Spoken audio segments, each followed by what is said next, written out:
ನಾಲಿಗೆಗೆ ರುಚಿ ಬರುವಂತಹ ಈ ಕೆಂಪು ಚಟ್ನಿ ಹಾಗೆ ಕೇವಲ ಅಕ್ಕಿಯಿಂದ ಮಾಡಿದಂತಹ ಗರಿಗರಿಯಾದ ಬೋಂಡ ಇವೆರಡನ್ನು ತಟ್ಟೆಯಲ್ಲಿ ಹಾಕ್ಕೊಟ್ರೆ ಖಾಲಿಯಾಗದಂತೂ ಗ್ಯಾರಂಟಿ.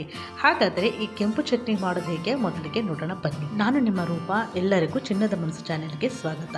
ಮೊದಲಿಗೆ ಒಂದು ಮಿಕ್ಸಿ ಜಾರಿಗೆ ದಪ್ಪಗೆ ಹಚ್ಚಿದಂತಹ ಈರುಳ್ಳಿ ಹಾಗೆ 1.5 ಸ್ಪೂನಷ್ಟು ಅಚ್ಚಕಾರದ ಪುಡಿ, 1 ಸ್ಪೂನಷ್ಟು ರಾ ಸಾಲ್ಟು ಹಾಗೆ 4 ರಿಂದ 5 ಹಸಿ ಬೆಳ್ಳುಳ್ಳಿ ಇವೆರಡನ್ನು ಹಾಕಿ ಚೆನ್ನಾಗಿ ಮಿಕ್ಸಿ ಮಾಡ್ಕೊಳ್ಳೋಣ.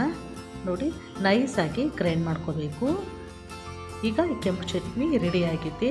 ಈ ಕೆಂಪು ಚಟ್ನಿ ಅಂತ ಬೋಂಡಕ್ಕೆ ಕಾಂಬಿನೇಷನ್ ತುಂಬ ಚೆನ್ನಾಗಿರುತ್ತೆ. ಈಗ ಇದನ್ನು ಒಂದು ಬೌಲ್ಗೆ ಸರ್ವ್ ಮಾಡ್ಕೊಳ್ಳೋಣ.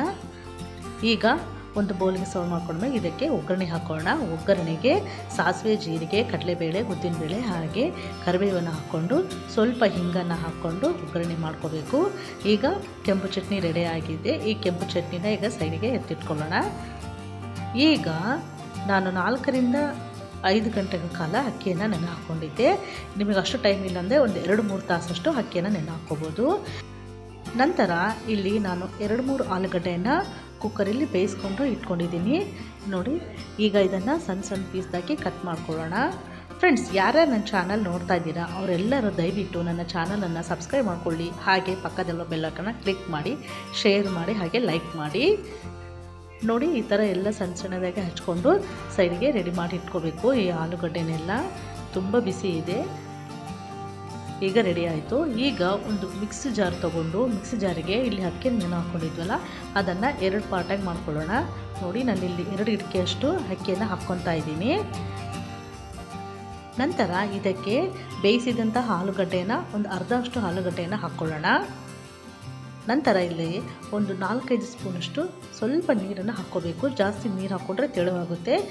ನಂತರ ಸಣ್ಣಗೆ ಗ್ರೈಂಡ್ ಮಾಡ್ಕೋಬೇಕು. ನೋಡಿ, ಈ ಥರ ಎರಡನ್ನು ಮಿಕ್ಸ್ ಮಾಡಿ ಗ್ರೈಂಡ್ ಮಾಡ್ಕೋಬೇಕು. ನೋಡಿ, ಅದಕ್ಕಿರಬೇಕು.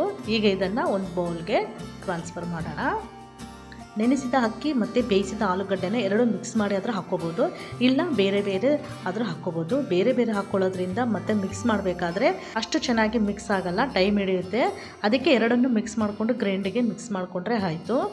ಈಗ ಉಳಿದಿರುವ ಅಕ್ಕಿ ಮತ್ತು ಪೊಟಾಟೊನ ಎರಡನ್ನು ಸೇರಿಕೊಂಡು ಮಿಕ್ಸಿಗೆ ಹಾಕ್ಕೊಂಡು ಎಲ್ಲವನ್ನು ಮಿಕ್ಸ್ ಮಾಡ್ಕೊಂಡಿದ್ದೀನಿ. ಮಿಕ್ಸ್ ಮಾಡಿಕೊಂಡು ಚೆನ್ನಾಗಿ ಒಂದು ಸಲ ಕೈಯಿಂದ ಈ ಥರ ಮಿಕ್ಸ್ ಮಾಡ್ಕೋಬೇಕು. ನೋಡಿ, ಅದಕ್ಕಿರಬೇಕು. ಈಗ ಮಿಕ್ಸ್ ಮಾಡ್ಕೊಂಡ್ಮೇಲೆ ಇದಕ್ಕೆ ಸಣ್ಣಗೆ ಹಚ್ಚಿದಂತಹ ಈರುಳ್ಳಿ ಹಾಗೆ ಸಣ್ಣಗೆ ಹಚ್ಚಿದಂತಹ ಕೊತ್ತಂಬರಿ, 1 ಸ್ಪೂನಷ್ಟು ಜೀರಿಗೆ ಇವೆಲ್ಲವನ್ನು ಹಾಕಿ ಚೆನ್ನಾಗಿ ಒಂದು ಸಲ ಮಿಕ್ಸ್ ಮಾಡೋಣ. ಫ್ರೆಂಡ್ಸ್, ನೀವು ಬೇಕಿದ್ದರೆ ಇಲ್ಲಿ ಸಣ್ಣಗೆ ಹಚ್ಚಿದಂತಹ ಹಸಿಮೆಣಸಿನ್ಕಾಯಿ ಸಹ ಹಾಕ್ಕೋಬೋದು. ಫ್ರೆಂಡ್ಸ್, ನಿಮಗೆ ಒಂದು ವೇಳೆ ತೆಳು ಅನಿಸಿದರೆ ಇಲ್ಲಿ ಅಕ್ಕಿ ಹಿಟ್ಟು ಸಹ ಮಿಕ್ಸ್ ಮಾಡ್ಕೋಬೋದು. ನೋಡಿ, ಅದಕ್ಕೆ ಇರಬೇಕು. ಈಗ ಇದಕ್ಕೆ ರುಚಿಗೆ ತಕ್ಕಷ್ಟು ಉಪ್ಪು ನೋಡಿ ಹಾಕ್ಕೊಳ್ಳಿ. ಉಪ್ಪನ್ನು ಹಾಕಿ ಚೆನ್ನಾಗಿ ಒಂದು ಸಲ ಮಿಕ್ಸ್ ಮಾಡ್ಕೊಳ್ಳೋಣ. ಇದಕ್ಕೆ ಮೊಸರು ಹಾಕೋದು ಬೇಡ, ಸೋಡಾ ಹಾಕೋದು ಬೇಡ, ಏನೂ ಬೇಡ. ಈಗ ರೆಡಿಯಾಗಿದೆ. ಒಲೆ ಮೇಲೆ ಬಿಸಿ ಆಗೋಕ್ಕೆ ಎಣ್ಣೆ ಇಟ್ಟು ಎಣ್ಣೆ ಬಿಸಿಯಾದ ನಂತರ ನಾನು ತೋರಿಸಿದ ರೀತಿಯಲ್ಲಿ ಒಂದೊಂದಾಗಿ ಹಾಕ್ಕೋಬೇಕು. ಈಗ ಎಲ್ಲವನ್ನು ಒಂದೊಂದಾಗಿ ಎಣ್ಣೆಲಿ ಹಾಕ್ಕೊಂಡು 2 ಸೈಡು ಚೆನ್ನಾಗಿ ಗೋಲ್ಡನ್ ಕಲರ್ ಬರೋವರೆಗೂ ಚೆನ್ನಾಗಿ ಆಯಿಲಲ್ಲಿ ಫ್ರೈ ಮಾಡ್ಕೋಬೇಕು. ಫ್ರೆಂಡ್ಸ್, ಯಾರು ನನ್ನ ಚಾನಲ್ ನೋಡ್ತಾ ಇದ್ದೀರಾ ಅವರೆಲ್ಲರೂ ದಯವಿಟ್ಟು ನನ್ನ ಚಾನಲನ್ನು ಸಬ್ಸ್ಕ್ರೈಬ್ ಮಾಡ್ಕೊಳ್ಳಿ, ಹಾಗೆ ಶೇರ್ ಮಾಡಿ, ಲೈಕ್ ಮಾಡಿ. ನೋಡಿ, ಈಗ 2 ಸೈಡು ಗೋಲ್ಡ್ ಕಲರ್ ಬಂದಮೇಲೆ ಈಗ ಸೈಡಿಗೆ ಎತ್ತಿಟ್ಕೊಂಡ್ರೆ ಆಯಿತು. ಇದೇ ರೀತಿ ಇನ್ನೂ ಉಳಿದಿರುವ ಹಿಟ್ಟನ್ನು ಹಾಕ್ಕೊಳ್ಳೋಣ. ಫ್ರೆಂಡ್ಸ್, ನೀವು ಒಂದು ಹಾಕ್ಕೊಂಡ್ಮೇಲೆ ಇನ್ನೊಂದು ಹಾಕ್ಕೊಳ್ಳೋಕ್ಕೆ ಒಂದು 5 ರಿಂದ 10 ಸೆಕೆಂಡ್ ಕಾಲ ನಿಧಾನವಾಗಿ ಹಾಕಿ. ಏಕೆಂದರೆ ಬೇಗ ಒಂದಾದ್ಮೇಲೆ ಒಂದು ಹಾಕಿದರೆ ಒಂದಕ್ಕೊಂದು ಅಂಟ್ಕೊಳ್ಳುವ ಸಾಧ್ಯತೆ ಇರುತ್ತೆ. ಒಂದು ವೇಳೆ ಅಂಟ್ಕೊಂಡ್ರೂ ಪರವಾಗಿಲ್ಲ, ನಾವು ಈ ಥರ ಸ್ಪೂನಿಂದ ಬಿಡಿಸ್ಕೋಬೋದು.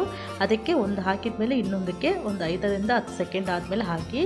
ನೋಡಿ, 2 ಸೈಡು ಈ ಥರ ಗೋಲ್ಡನ್ ಕಲರ್ ಆದಮೇಲೆ ಸೈಡಿಗೆ ಎತ್ತಿಟ್ಕೊಂಡು ಒಂದು ತಟ್ಟೆಗೆ ಸರ್ವ್ ಮಾಡಿಕೊಂಡ್ರೆ ಆಯಿತು. ನೋಡಿದ್ರಲ್ಲ ಫ್ರೆಂಡ್ಸ್, ಎಷ್ಟು ಈಸಿಯಾಗಿ ಕ್ವಿಕ್ಕಾಗಿ ಕೇವಲ ಒಂದು ಗ್ಲಾಸ್ ಅಕ್ಕಿಯಿಂದ ನಾವು ಅಕ್ಕಿ ಬೋಂಡ ಹಾಗೆ ಕೆಂಪು ಚಟ್ನಿ ಮಾಡೋದು ಹೇಗೆ ಅಂತ ನೀವು ಸಹ ಮನೆಯಲ್ಲಿ ಒಮ್ಮೆ ಟ್ರೈ ಮಾಡಿ ಹೇಗೆ ಬಂತು ಅಂತ ನನಗೆ ಕಾಮೆಂಟ್ ಮಾಡಿ ತಿಳಿಸಿ.